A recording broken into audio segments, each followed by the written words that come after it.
উচ্চ মাধ্যমিক পরীক্ষার প্রশ্নপত্রে বিভ্রাট। এই মুহূর্তে যে সবথেকে বড় আপডেট, উচ্চ মাধ্যমিক পরীক্ষার প্রশ্নপত্রে বিভ্রাট।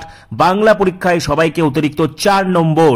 বছরে উচ্চ মাধ্যমিক পরীক্ষার প্রথম পরীক্ষা বাংলা পরীক্ষা, সেটা হয়ে গিয়েছে। কিন্তু বাংলা পরীক্ষা এবং ইংরেজি পরীক্ষা এই দুটো পরীক্ষাতেই তোমরা কিছু এক্সট্রা মার্কস পাবে, যে প্রশ্নপত্র ওয়াইজ। তো আমরা যখন প্রশ্নপত্রগুলোকে নিয়ে সলভ করছিলাম, তখন সেখানে যারা যারা খাতা চেক করেন আর কি, যে শিক্ষক শিক্ষিকারা, তাদের অভিজ্ঞতা শেয়ার করেছেন তারা। তো সেই অভিজ্ঞতা থেকে প্রশ্নপত্রটা যে আমরা দেখছিলাম, সেখানে কিন্তু যে অর দেওয়া হয়, অর্থাৎ দুটো নাটক থাকলে দুটো নাটকের মধ্যে থেকে একটি একটি করে প্রশ্ন দেওয়া থাকে, যে কোনো একটি লিখতে হয়। কিংবা গল্প কবিতার ক্ষেত্রে যেটা দেখি আমরা অর দেয়, সেই অর কিন্তু প্রশ্ন এবছর আসেনি। তো সেখানে দাঁড়িয়ে বাংলাতে কিন্তু 3-4 নাম্বার এক্সট্রা বাড়তে পারে এবং ইংরেজিতেও কিন্তু কিছু নাম্বার বাড়তে পারে। আজকে ভিডিওতে আলোচনা করবো সেটাই।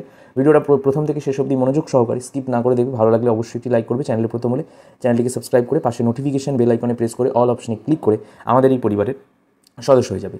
তো সবার প্রথমে বলি যে বাংলার ক্ষেত্রে যদি আমরা দেখি, তাহলে কিন্তু আমরা দেখবো যে দুটো নাটক থাকে, একটা হচ্ছে বিভাব, একটা হচ্ছে নানা রঙের দিন। এই বিভাব আর নানা রঙের দিন, এই দুটো নাটক থেকে দুটি প্রশ্ন আসে একটি করে, এবং সেটা একটা লিখতে হয়। সেটা কিন্তু এবছর আসেনি। তো সেখানে একটা নাম্বার কিন্তু তোমাদের বাড়ছে। এবং এর পাশাপাশি তোমরা অনেকেই আমাকে বলছো যে যে প্রশ্নগুলো কমন দিয়েছিলেন তা সেই লাইন তুলে এক্স্যাক্টলি দেয়নি। কিন্তু আমরা সবসময় তোমাদেরকে বলেছিলাম যে কিছু কিছু প্রশ্ন আছে এমন, যেগুলো এবছর যে লাইনটা বইয়ের মধ্যে দেওয়া রয়েছে একই অর্থের আরেকটা লাইনও রয়েছে। অর্থাৎ আমরা জানি যে অল্টারনেটিভ ওয়েতে প্রশ্ন কিন্তু আসে, সেই অল্টারনেট লাইনগুলোকে এবছর ব্যবহার করা হয়েছে। তো সেক্ষেত্রে দাঁড়িয়ে অনেকে কমন পায়নি। কিন্তু এটা নয় যে তার মানে ওই প্রশ্নের উত্তরটা ওই প্রশ্নটা আমরা দিইনি সাজেশানে আমরা দিয়েছিলাম, কিন্তু তোমাদের অল্টারনেট লাইনটা তুলে দিয়েছে। তো অবশ্যই লিখতে পারতে যদি একটু ভালো করে পড়তে। আর আরেকটা জিনিস বলি যে তোমাদের বাংলার ক্ষেত্রে নাটক ছাড়া তোমাদের পড়তে জানে এমন এক মজুরের প্রশ্ন আর অলৌকিক, এই দুটোর ক্ষেত্রে যদি আমরা দেখি, তাহলে কিন্তু আমরা দেখব সবার আগে যেটা ইম্পর্টেন্ট বিষয়, পড়তে জানে এমন এক মজুরের প্রশ্ন আর অলৌকিকের মধ্যে যে কোনো একটা পড়ে ছাত্ররা। তো এবছর কিন্তু যে কোনো একটাই পড়েছে।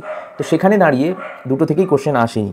তো এখানে একটা বিপদের মুখে পড়েছে ছাত্রছাত্রীরা। তো মোটামুটি যেটা দেখা যাচ্ছে, আমরা যদি অ্যানালাইসিস করি, 3 থেকে 4 নাম্বার কিন্তু বাংলার ক্ষেত্রে উচ্চ মাধ্যমিকের তোমরা ইজিলি পাবে।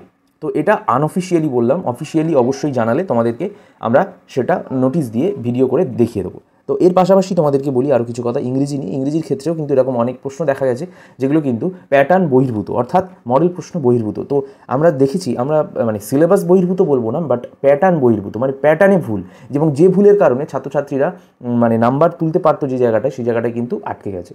তো বাংলা ইংরেজিতে অতিরিক্ত নম্বর পেয়ে সবাই কিন্তু পাস করবে।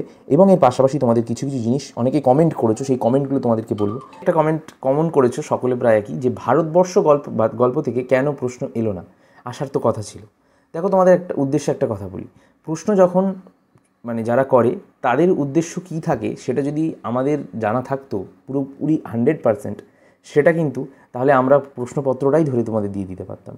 তাহলে সেখানে তোমাদের তোমাদের পুরো বই পড়ার অনেক সময় থাকে।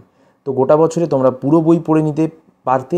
এবং ভারতবর্ষ গল্পটা থেকে আসেনি, কোনো যায় আসে না, অন্যান্য গল্প থেকে এসছে, 2-3টে প্রশ্ন কমন এসছে।